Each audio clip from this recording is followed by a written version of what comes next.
ETS മാളിൽ പഠനോപകരണമേള. കുട്ടികളുടെ മനസ്സ് മനസ്സിലാക്കി വിവിധ ഡിസൈനിലുള്ള സ്കൂൾ ബാഗുകൾ, കുടകൾ, notebook, lunch box, water bottle, stationery സാധനങ്ങൾ, യൂണിഫോം തുടങ്ങി എല്ലാം വിദ്യാർത്ഥികൾക്കായി ഞങ്ങൾ ഇവിടെ ഒരുക്കിയിരിക്കുന്നു. ETS മാൾ, opposite bus stand, Manjeri road, Pandikkad. കല്യാണമാണോ? ആഘോഷമാക്കണ്ടേ? ആഘോഷമാക്കാൻ മനസ്സ് തൊട്ടറിഞ്ഞ ആഭരണങ്ങൾ വേണം. ഡ്രസ്സിന് മാച്ച് ആവണം, മേക്കപ്പിന് ഇണങ്ങണം. ഇതെല്ലാം ന്യൂ പുഞ്ചിരിയിൽ പുതുപുത്തൻ കളക്ഷൻസിൽ ലഭ്യമാണ്.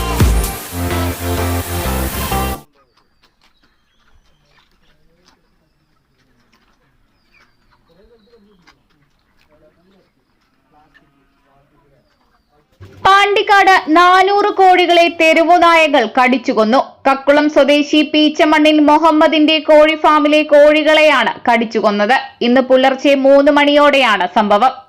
കട്ടിയുള്ള കമ്പിവല കടിച്ചുപൊളിച്ച് ഫാമിനകത്ത് കയറിയ 5ഓളം നായകളാണ് കോഴികളെ കൊന്നൊടുക്കിയത്. പൂർണ്ണ വളർച്ചയെത്തിയ 3500 കോഴികളായിരുന്നു ഫാമിലുണ്ടായിരുന്നത്.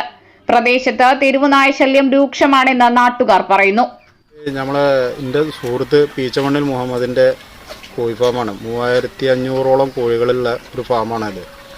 ഇവിടെ ഇന്നലെ പുലർച്ചെ ഒരു 3 മണിക്ക് ഒരു 5ഓളം നായ്ക്കൾ കയറിയാണ്ട് ഗ്രില്ല്, ഇത്ര ശക്തമായിട്ടുള്ളൊരു ഗ്രില്ല് കടിച്ചു പൊളിച്ച് അതിൻ്റെ ഉള്ളിൽ കയറി 400ഓളം കോഴികളെ തെരുനായ്ക്കൾ കടിച്ചു കൊല്ലുക എന്നൊരു സ്ഥിതി ഉണ്ടായി.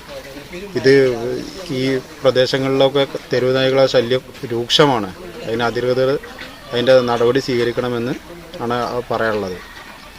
News bureau, Pandikkad.